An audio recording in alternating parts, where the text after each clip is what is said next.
The way it goes. There's some seats. Come in, find a seat. You're good. Yeah.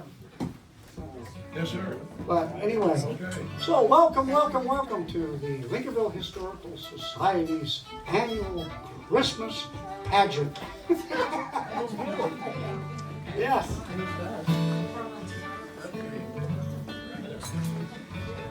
Come in. We're going to play a little song to start with because if you saw the ad in the paper and stuff, you'll know that this is pretty cool right here. Thank you so much, people, for putting in these Christmas cookies. Do we like Christmas cookies? We sure do. What do we got? You're just going to have to come in and move to the back. Come on in. And move to the back. There we go. There you go.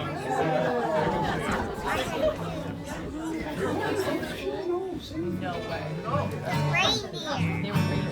I sure do like those Christmas cookies, sugar. I sure do like those Christmas cookies, babe.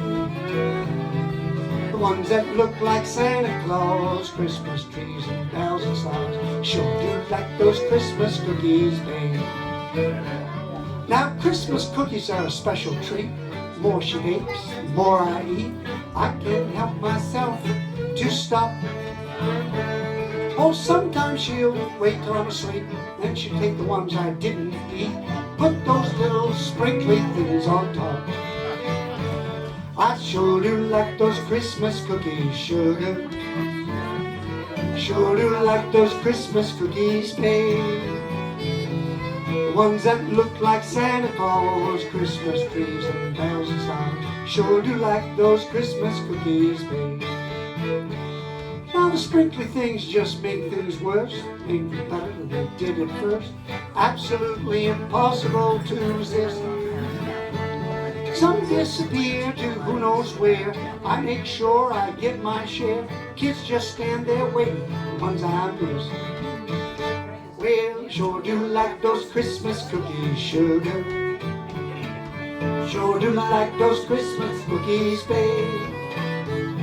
Oh, she gets mad if they're all gone before I get the icing on. Sure do like those Christmas cookies, babe. Now there's a benefit to all of this. You might have overlooked the miss. Let me tell you the best part of it all.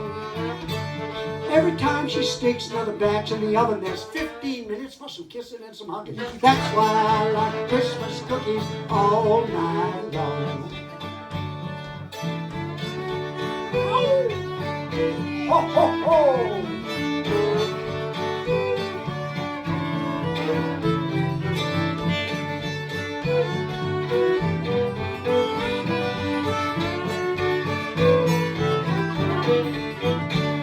I sure do like those Christmas cookies, sugar.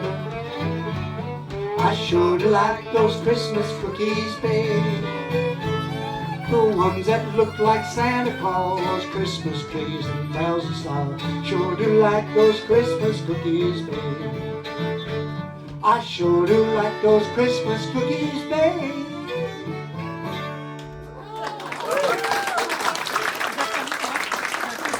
Well, here's a fun part.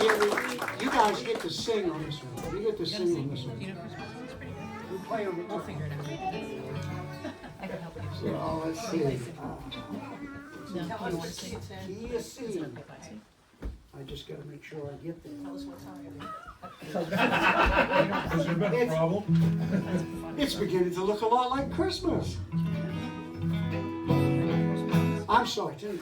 I know Jingle See, Bell. You know that one. well, it changed. It's in because it was for Dawn. Oh, okay. And I didn't erase it.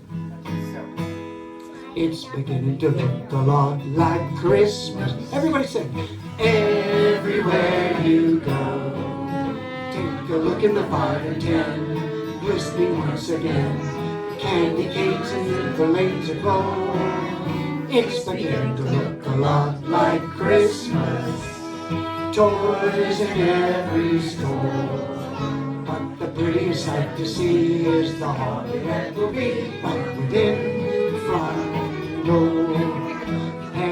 couple on boots and pistol to shoot, the wish of Bonnie and Ben. Dolls that would talk and go for a walk, the hope of Janice and Jen. Mom and Dad can hardly wait, the school to start again. It's beginning to look a lot like Christmas everywhere you go.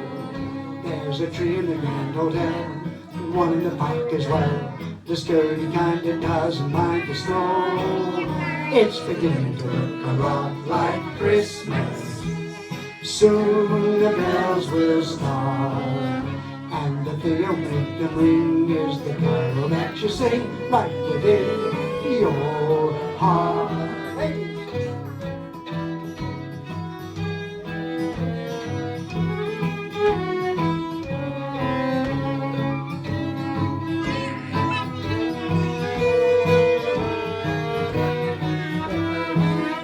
It's beginning to look a lot like Christmas.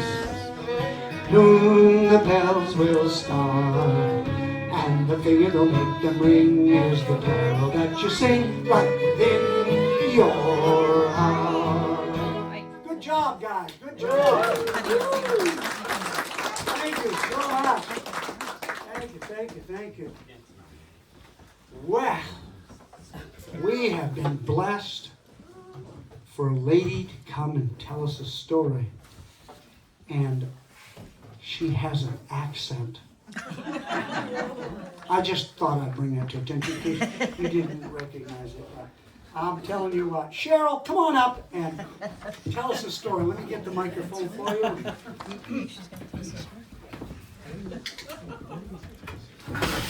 How's that work? Pretty good?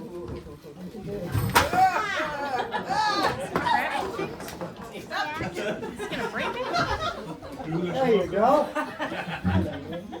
Shenanigans.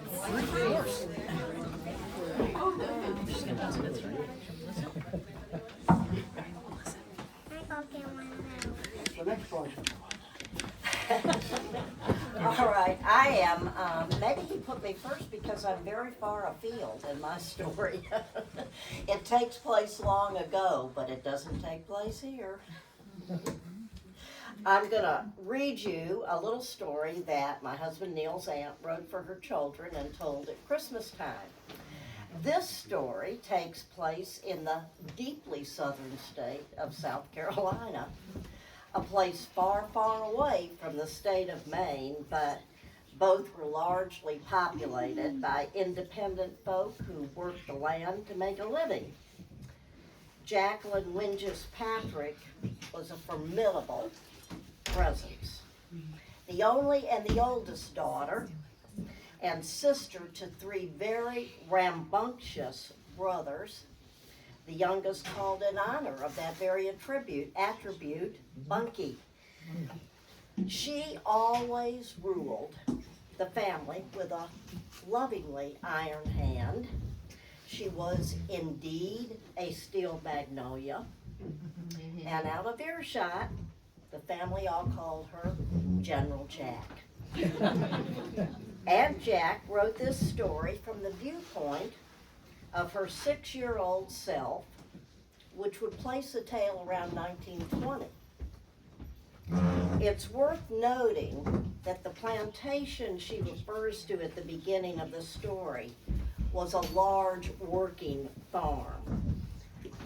It was not the white columned home from Gone with the Wind that some of us might think a plantation referred to, but plantations were really working farms. And this story is called How My Daddy Saved Christmas. I was 6 years old.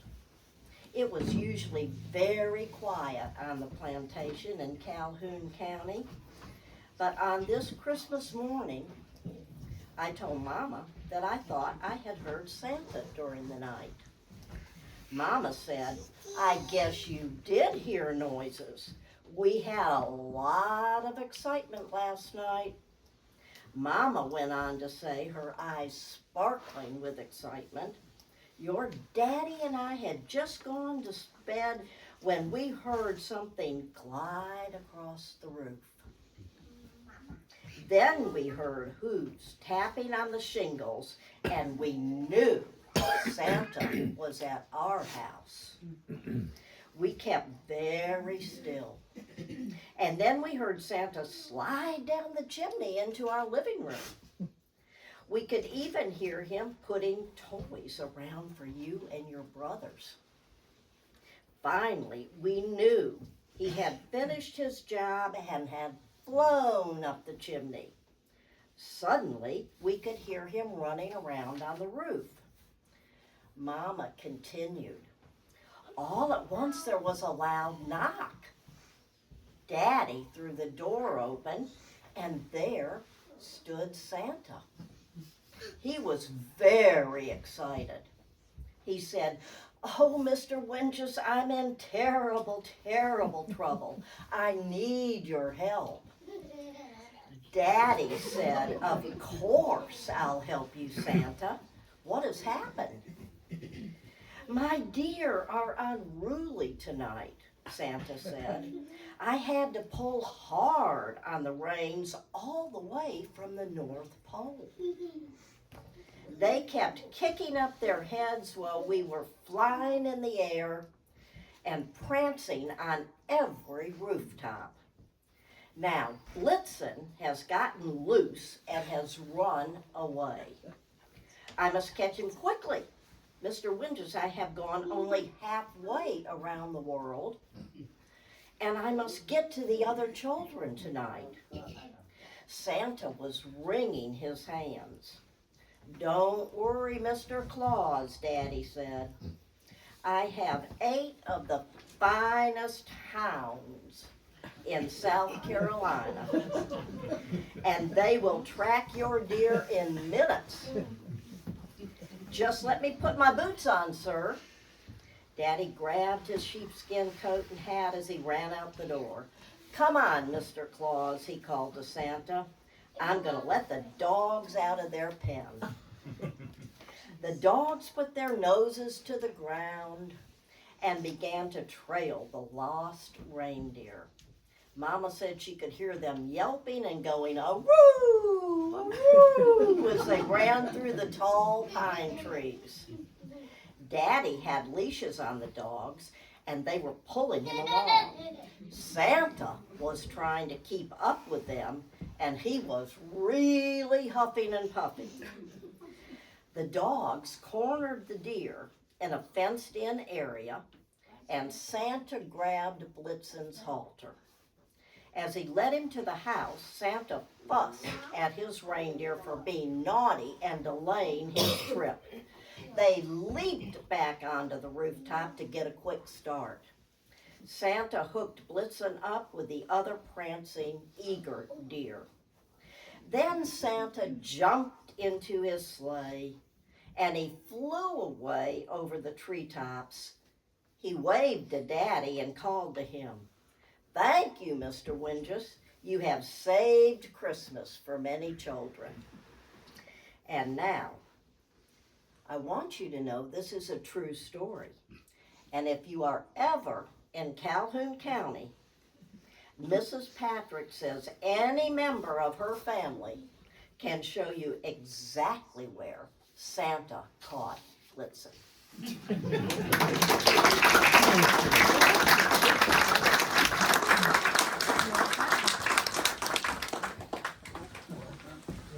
Nicely done.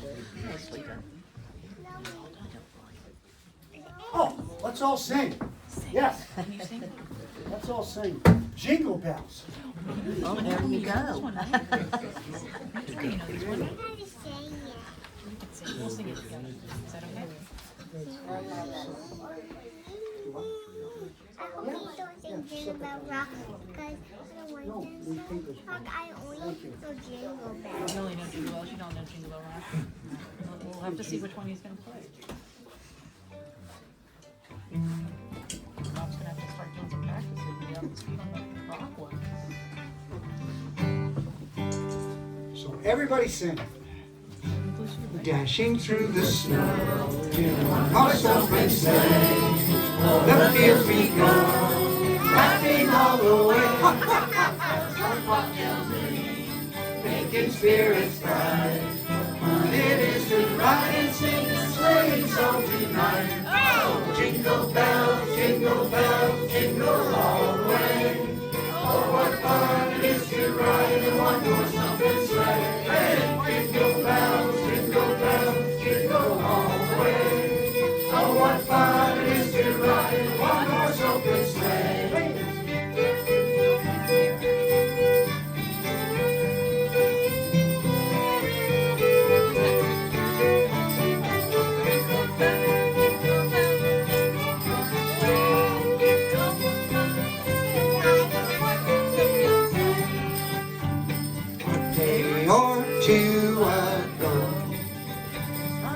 thought I'd take a ride, and soon Miss Fanny Ride was seated by my side. The horse was lean and light, misfortune turned his life. He got into a drifted bank, and we got up a sort. Oh, jingle bells, jingle all the way. Oh, what fun it is to ride in one horse open sleigh. Hey, jingle bells, jingle all the way. Oh, what fun it is to ride in one horse open sleigh. Oh, what fun it is to ride in one horse open sleigh.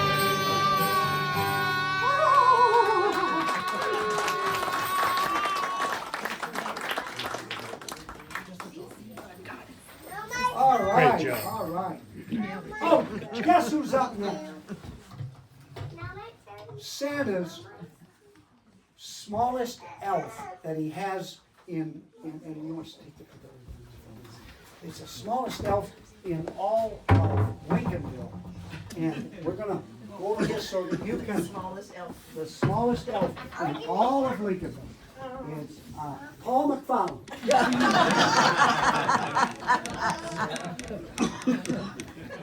Small. He was a big elf, doesn't How's that gonna work for you? Perfect? Seems perfect, see? What is your house? I'm gonna try to squeeze 3 Christmas poems into 5 or 6 minutes here. 6? 5 would work better. 5, well, okay. Without interruption, maybe I can get it down. All right. The first one is one that we should, you'll hear it. This is a Ukrainian Christmas. And these are the words of a Ukrainian mother. No Christmas for Ukraine this year, no carols to be sung. There is no time for Christmas cheer, no stockings will be hung. I now endure the winter storm and shiver from the cold. No wood for fire to keep me warm, more hardships to unfold. I bundle up in dirty rags, my children cannot play. I hope to see our battle flags keep Putin's men at bay. I huddle in a hiding place and hope that I'm not found. The bombs are falling, with God's grace, they'll fall on vacant ground. My crucifix is tightly held, and fervent prayers I've said, while schools and homes are being shelled, mass graves dug for the dead. Oh Christ, please save this piece of earth and have this conflict cease. Next year I pray, O fate your birth, unshackled and in peace. Where's the word all the way away? Anyway, get that one out of the way. This next one was inspired. I have 3 grandsons, and my mother was in a nursing home for a while before she passed. And this poem kind of came from that. It's called The Christmas Gift. One Christmas day some years ago, 3 boys and I tramped through the snow, intent on bringing Christmas cheer to some secluded soul that year. So to a nursing home we went, a place where lives were almost spent, to see if we could find a trace of Christmas spirit in that place. And as we climbed a set of stairs that led up to that world of theirs, through frosty window panes we spied a sad old lady there inside. And as we passed through that front door, we wondered what might lay in store. What would we find there on display this special Christmas holiday? And as we walked into that room, it had the feeling of a tomb. We saw that lady, old and gray, just sitting there that Christmas day. She had a blank and lifeless stare and seemed to be without a care, all wrapped up in an ancient shawl, awaiting there for death to call. We hesitated to intrude upon that tranquil solitude, but we had made a solemn vow to brighten up her day somehow. So to prevent undue alarm, I softly touched her on the arm, and she then turned that vacant stare to contemplate us standing there. And I could see her muddled mind go back in years and try to find some names she knew in bygone places she could put with these strange faces. She drew me over to her side, and in those misty eyes I spied a Christmas from some bygone day with her and friends in horse-drawn sleigh. As she reached out a withered hand in all those many decades span that stretched between those boys and her, I saw old memories start to stir. And each boy took his turning place to be wrapped up in her embrace as she recited some old rhyme of Christmas in some other time. And you could see her joyful tears as she recalled her younger years, when she had children of her own, way back before she was alone. Her bony hands, so thin and frail, with desperate grip they told the tale, as she then clung to those three boys like some small child with brand new toys. Those simple lines of Christmas cheer, remembered from some long past year, kept falling from her trembling lips as back through all those years she slipped. And as I listened to each word, some feeling deep within me stirred, for we had there become the cast of some white Christmas long since past. And as we left her in that chair, all sound asleep, I said a prayer, for we received and gave, some say, God's greatest gift at Christmas Day. Well, we'll get one on the lighter side here. I can find it.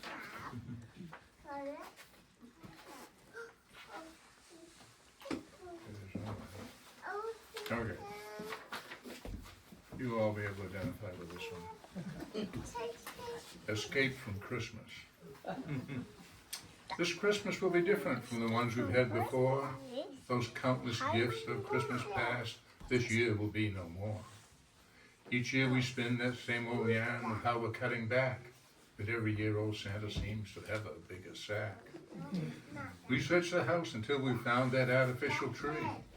We gave up on the real thing back in 1993. And with some lights and tinsel, and the mood not quite sincere, we decorate that imitation spruce another year. When Christmas Eve arrives and all the kids are put to bed, right after all the Christmas poems and stories have been read, 'tis then the wife and I arrange around that Christmas tree those many gifts that we had vowed this year were not to be. And then we sit back and relax and drink some Christmas cheer, preparing for the onslaught that next morning will appear.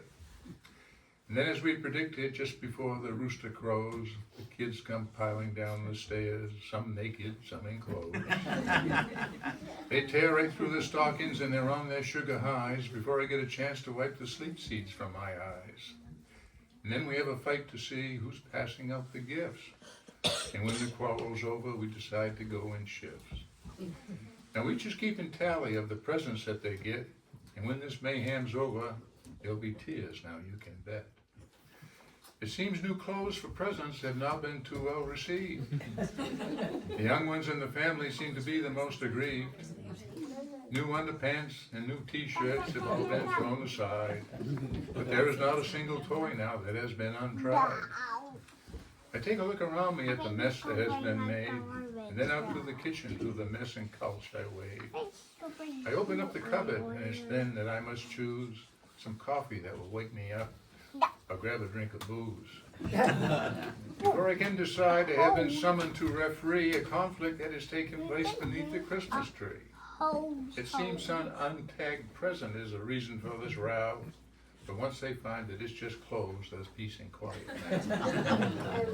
The kids all finally get into a really weird routine. It's just about the strangest thing that I have ever seen. Now some are wearing headphones, and there's some with video games. There's iPods and there's iPads, and some others with weird, odd names. The room is wrapped in silence as these children are obsessed with all those many mindless games that I, for one, detest. But I now say a thankful prayer to those computer geeks who brought a much sought-after calm that this old household seeks. So I slip from my chair before I wake up from this dream and sneak down to my man cave with a bottle of Jim Beam. Thank you, Bob.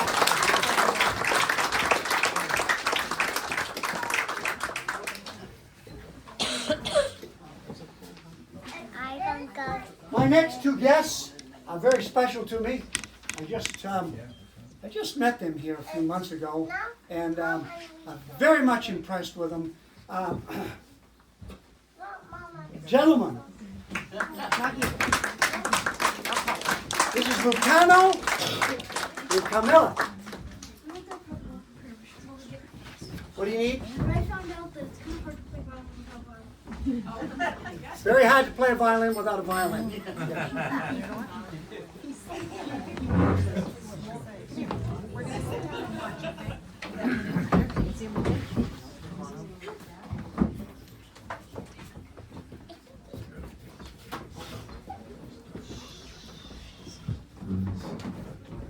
And what are you playing tonight, gentlemen?